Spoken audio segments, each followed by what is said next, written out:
El libro de Levítico es un texto del Antiguo Testamento que se destaca por su complejidad y detalle en cuanto a leyes y rituales.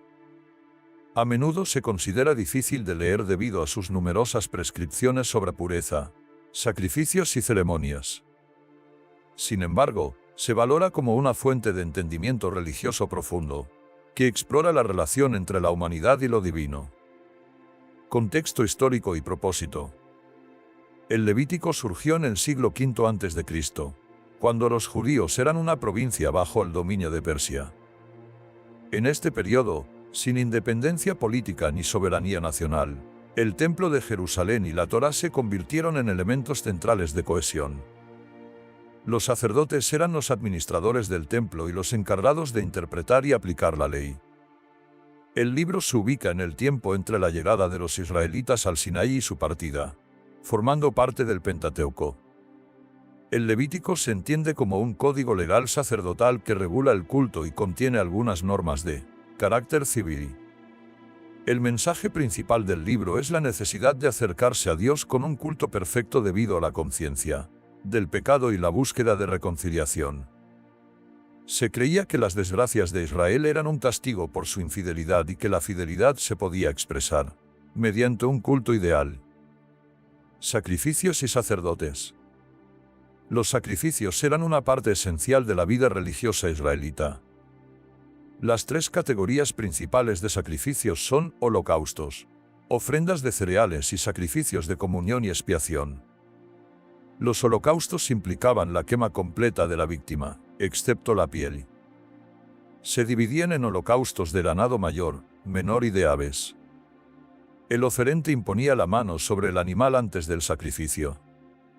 Los sacrificios de comunión diferían de los holocaustos en que parte de la víctima se quemaba en el altar y otra se consumía en un banquete.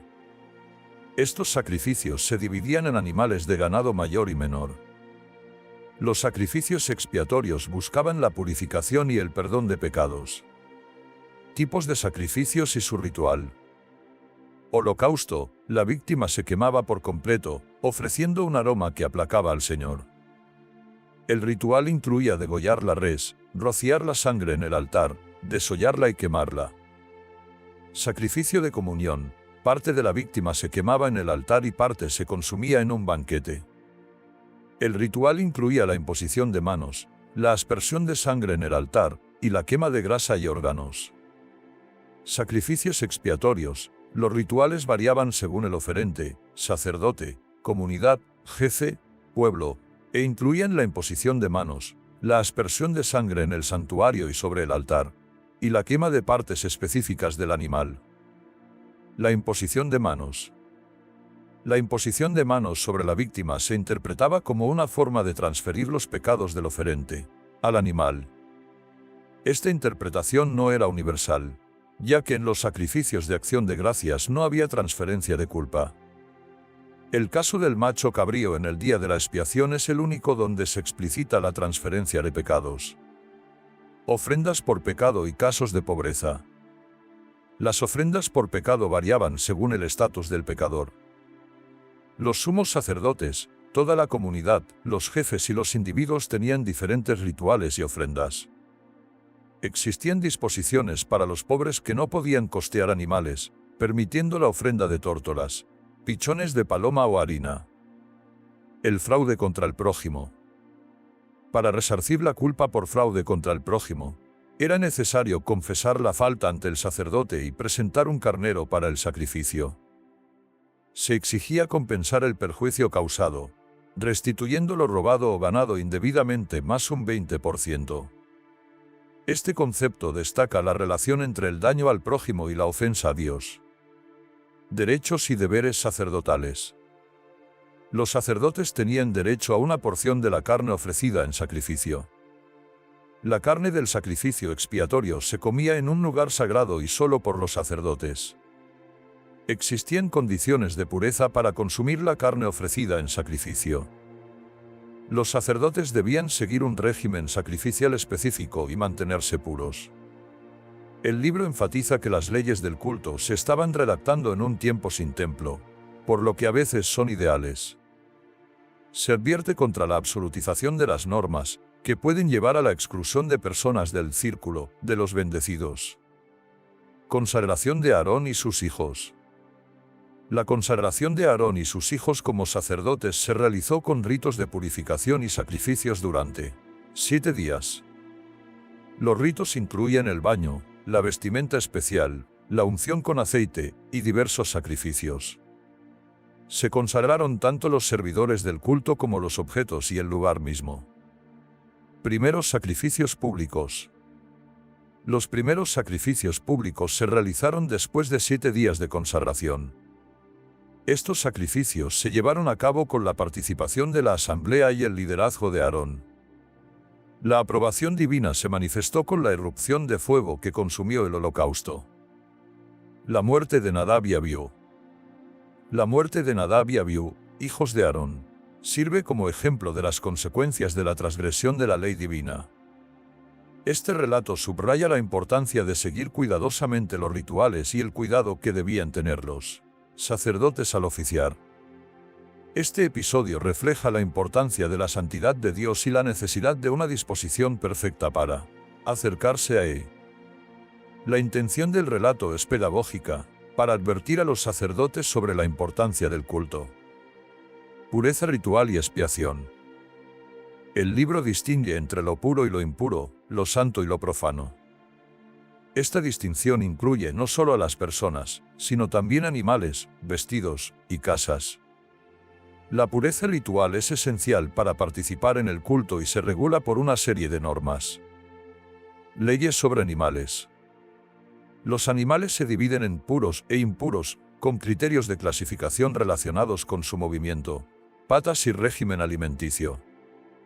Los animales impuros no se pueden comer y sus cadáveres causan contaminación ritual.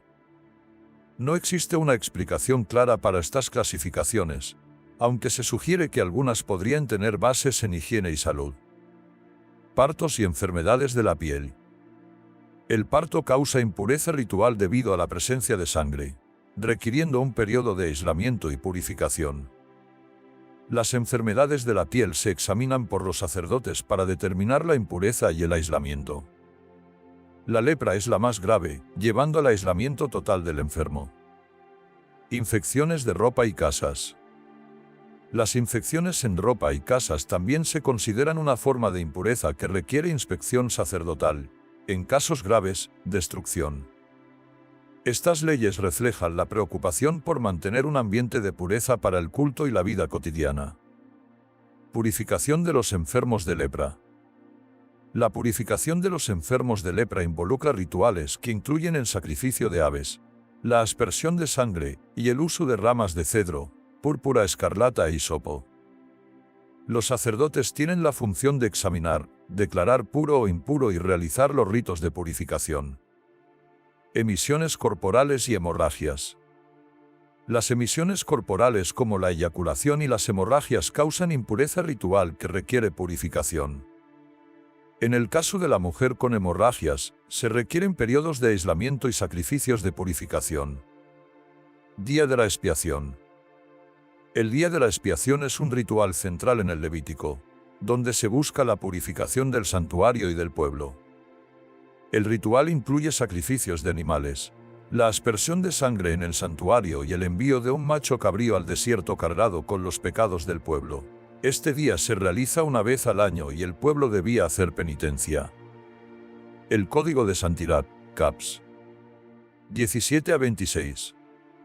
El Código de Santidad es una sección autónoma dentro del Levítico que enfatiza la santidad como atributo esencial de Dios.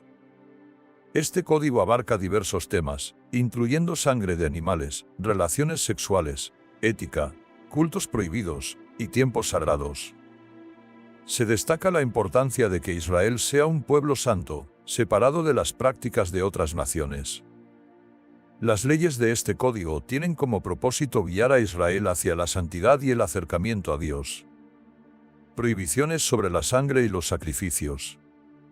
Se prohíbe comer sangre, ya que se considera que en ella reside la vida. Se exige que los sacrificios sean llevados al templo, para evitar ofrendas a otros dioses. Relaciones sexuales prohibidas. El libro establece prohibiciones estrictas sobre ciertas relaciones sexuales, consideradas como abominaciones. Estas prohibiciones se basan en la idea de mantener un orden y una armonía que reflejen la santidad de Dios. Leyes sobre la justicia y el amor al prójimo. Se prohíbe robar, defraudar, engañar, jurar en falso y explotar al prójimo. El libro incluye el mandamiento de amarás a tu prójimo como a ti mismo. Sanciones por incumplimiento de las leyes. El libro establece castigos para aquellos que violan las leyes, incluyendo la pena de muerte y la exclusión de la comunidad. Las sanciones subrayan la seriedad con que se tomaba el cumplimiento de las leyes. Santidad sacerdotal. Los sacerdotes deben mantener una santidad aún mayor que el resto del pueblo. Se les prohíbe contaminarse con cadáveres, excepto de familiares cercanos, tener defectos físicos y casarse con ciertas mujeres. Condiciones de las víctimas sacrificiales. Las víctimas sacrificiales deben ser sin defecto y perfectas. Se establecen normas sobre la edad y el tratamiento de los animales. Festividades del Señor. Se establecen las festividades del Señor, incluyendo la Pascua, la fiesta de los panes ácimos, la fiesta de las semanas, el Año Nuevo, el Día de la Expiación y la fiesta de las chozas. Estas festividades tienen el propósito de separar el tiempo para consagrarlo al Señor. El cuidado del templo. Se dan instrucciones sobre el cuidado del templo, incluyendo el mantenimiento de la lámpara y la preparación del pan de la proposición. Estas normas resaltan la importancia del templo como lugar de la presencia divina. El año sabático y el año jubilar. El año sabático es un año de descanso para la tierra, donde no se deben sembrar ni cosechar. El año jubilar se celebra cada 50 años y es un tiempo de liberación y restauración, donde se devuelven las propiedades y se liberan los esclavos. El año jubilar intenta corregir las desigualdades sociales y económicas. Consecuencias del año jubilar. Las leyes sobre la tierra en el año jubilar enfatizan que la tierra pertenece a Dios y que los israelitas son solo huéspedes. Se busca evitar la acumulación de riqueza y la perpetuación de la pobreza. Bendiciones y maldiciones. El cumplimiento de los mandatos de Dios trae consigo bendiciones de paz, prosperidad y seguridad. El incumplimiento de los mandatos trae maldiciones de enfermedad, derrota y exilio. El libro termina con la promesa de reconciliación, recordando la fidelidad de Dios a su pacto. Tarifas del templo. Se establecen las tarifas para rescatar personas, animales o cosas consagradas al Señor. Estas tarifas son una forma de legislar sobre los votos y las promesas al templo. Se regulan la venta y el rescate de tierras consagradas al Señor. En resumen, el libro de Levítico, aunque complejo y detallado, ofrece una visión profunda de la relación entre Dios y su pueblo, subrayando la necesidad de la santidad, la justicia y el amor al prójimo como respuesta a la gracia divina. El libro abarca una amplia gama de temas, desde los rituales del culto hasta las relaciones sociales, buscando guiar a Israel hacia una vida en conformidad con la voluntad de Dios.